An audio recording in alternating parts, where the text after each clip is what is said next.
бахшида ба 25 солагии истиқлолияти давлатии ҷумҳурии Тоҷикистон ва рӯзи байналмилалии осорхонаҳо, Осорхонаи миллии Тоҷикистон шоми 18 майи соли 2016 иқдоми Шабе дар Осорхонаро баргузор кард.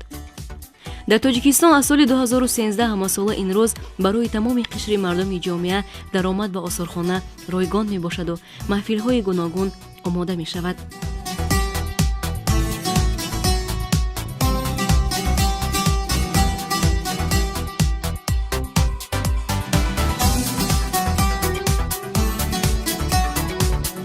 оғози барномаро соати 18 маълум карда буданд, аммо аз соатҳо пештар мухлисони фарҳанг ва тамаддун дар назди Осорхона гирди ҳам омаданд.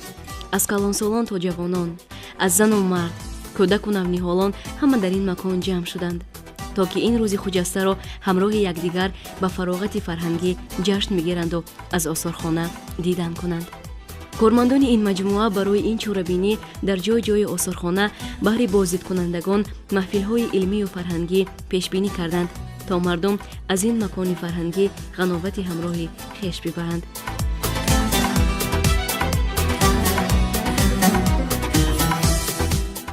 вазифаи ҳар осорхонае мушаххас сохтани мухотобони хеш ва пайдо кардани роҳи чора ва маълум сохтани сатҳи фикри умумии ҷомеа мебошад, ки ин намуди маҳфилҳо шароити мусоидро ба ҳама мардум фароҳам меоварад, то як фурсатеро ҳамроҳи хонаводаи худ ба сайру гашт бипардозанд.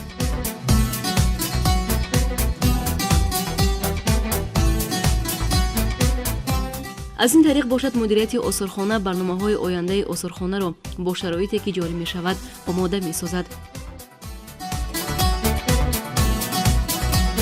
ба ҳангоми гирдиҳам омади мардум дар назди Осорхона ифтитоҳи тантанавӣ, навои истиқлол бо карнайнавозон ва доирадастон ба навозиш даромад.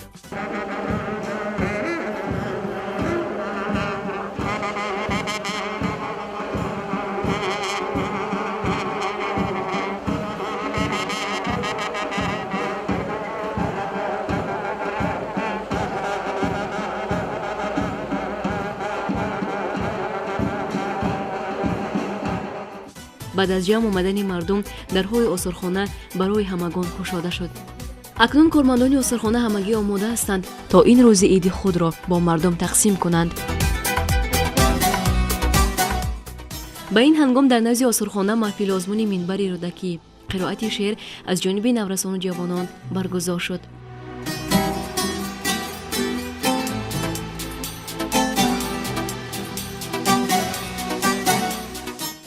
дар ошёнаи якуми Осорхона намоиши аз ҳунарҳои мардумӣ ба унвони ҳафтранг пешкаши мардум шуд. ҳамагон аз ин ҳунарҳо ва аз санъати баланди дӯзандагию бофандагӣ боздид карданд.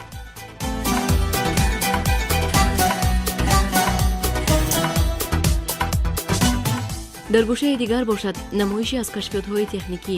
ихтироъкорони ҷавон ба маърази тамошо гузошта буданд.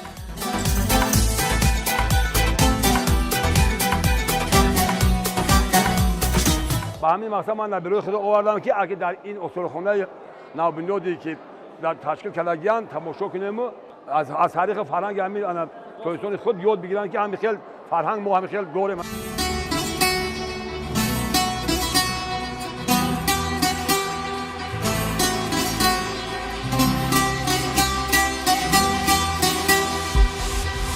дар рафти ин маҳфил озмуни аксҳои беҳтарини тамошобинон селфи ба номи ман ва Осорхона доир буд ки боздидкунандагон акси аз худ бигиранду ба тариқи паёмак ба масъулони иҷрои ин озмун равона кунанд ва дар охир акси беҳтарин аз тарафи масъулон интихоб ва ба ӯ мукофот медиҳанд.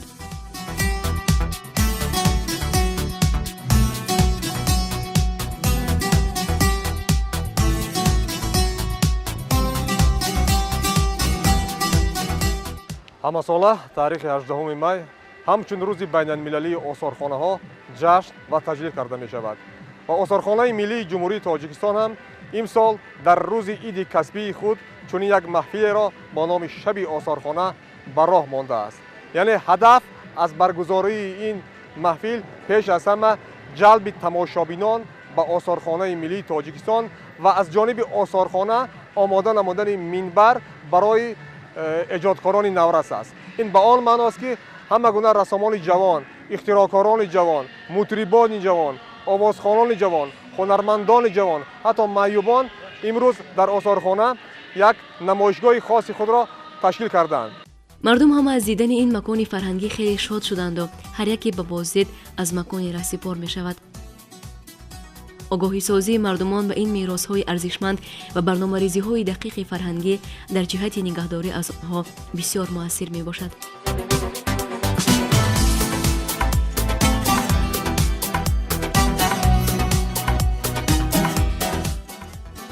дар ошёнаи сеюм маҳфили ба унвони мӯъҷизаи қалам ҳунари рассомӣ аз рассомони ҷавон баргузор шуд ки рассом бо маҳорати зиёд аз симои нафаре ба рӯи коғаз бо нозукии хоса ба ҷилва меовард.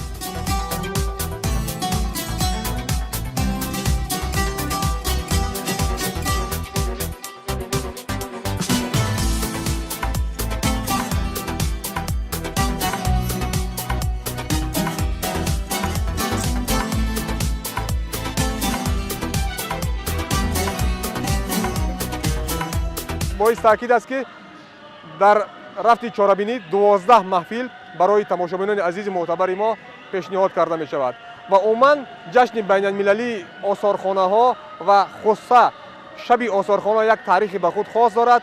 бори аввал иқдомоти шаби осорхонаҳо соли 1998 дар олмон ҷашн гирифта шудагӣ буд ва осорхонаи миллии Тоҷикистон имсол маротибаи чорум аст ки ин иқдомотро дар Осорхонаи миллии ҷумҳурии Тоҷикистон баргузор намуда истодааст.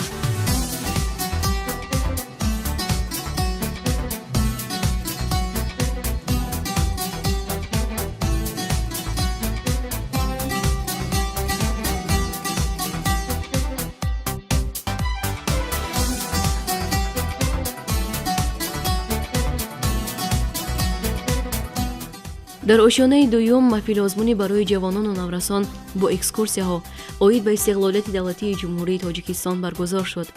баъд аз ҳар экскурсия аз иштирокчиёни он саволҳо дар бораи истиқлолияти давлатӣ пурсида шуд. ба нафароне ки ҷавоби саҳеҳ доданд тӯҳфа пешкаш карданд.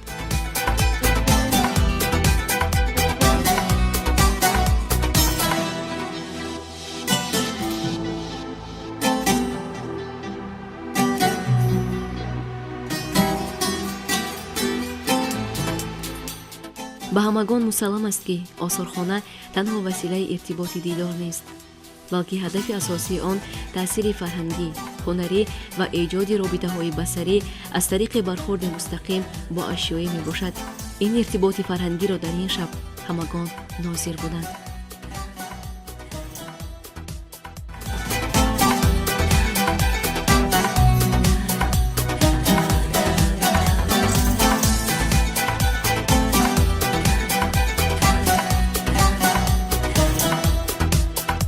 иқдом хеле саривақтӣ ва зарури мебошад.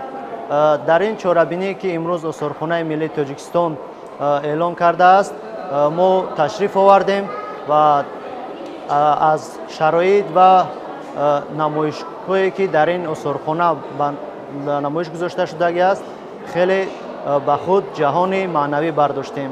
мо дар ин осорхона дар бораи таърихи қадимии халқи тоҷик аз наздик шинос шуда, ҳамчунин дар бораи он бозёфтое ки аз қадим то ба имрӯз бостоншиносон ёфтаанд шинос гардидем. бояд зикр намуд ки Осорхонаи миллии Тоҷикистон яке аз он осорхонае мебошад ки мақоми миллӣ дорад ва дар ин ҷо тамоми нигораҳои қадима ва чиёб ба намоиш гузошта шудагианд ва боварӣ дорам ки шаҳрвандони мо агар ба ин осорхона биёянд, аз дидани инҳо ҷаҳони фарҳангии онҳо боз ҳам ғанитар хоҳад шуд.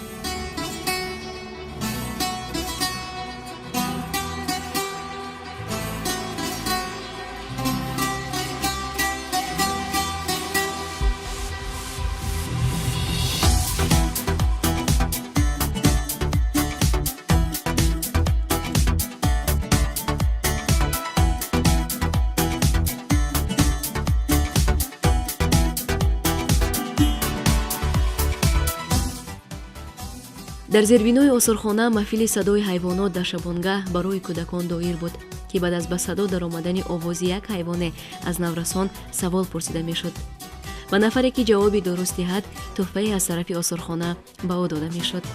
ин бозӣ барои кӯдакон хеле шавқовар гузашт ва шодиву лабханди онҳо дар осорхона як иртиботи амиқеро дарак медод, ки аз ин замони навниҳолӣ як рӯзи шодеро бо худ дар ёду ҳамроҳ хоҳанд бурд ва замоне мерасад ин лаҳзаҳо навидбахши ояндаи дурахшон барои фарҳанги мо хоҳад буд.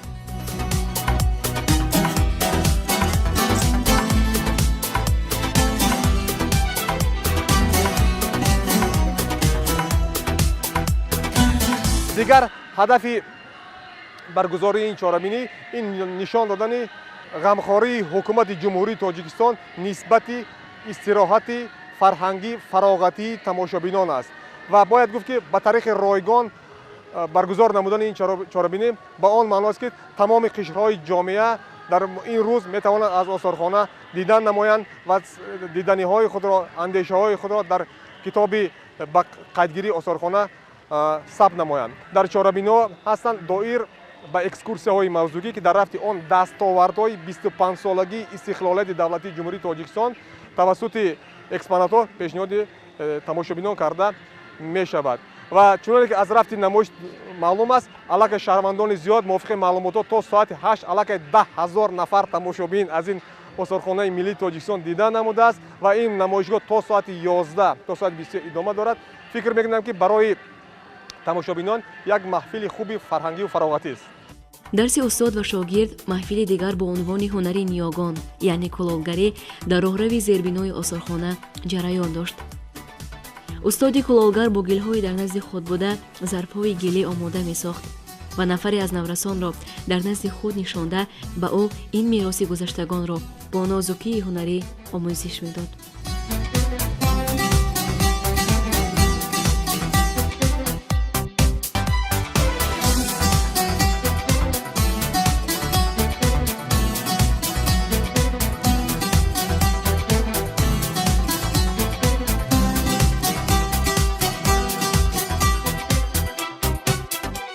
ҳамроҳи дӯстон аз таърихи Тоҷикистон дидан кардем.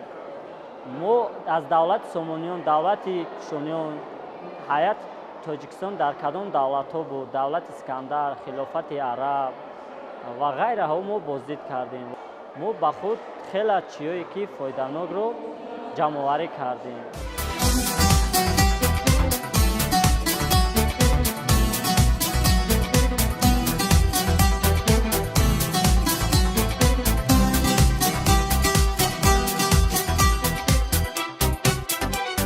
маҳфили дигаре барои меҳмонон ва бозидкунандагон пешкаш шуд, ки ин ғунчаҳои санъати Истиқлол барномаи консертӣ дар назди саҳни даромадгоҳ буд.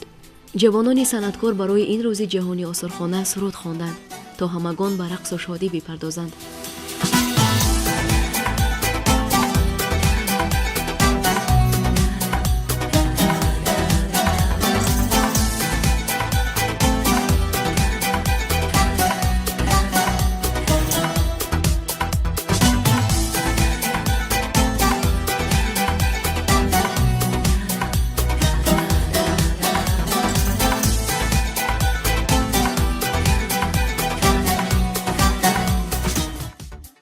ин маҳфил дар ҷоришавии ҳадафҳои осорхона таъсири зиёде метавонад дошта бошад.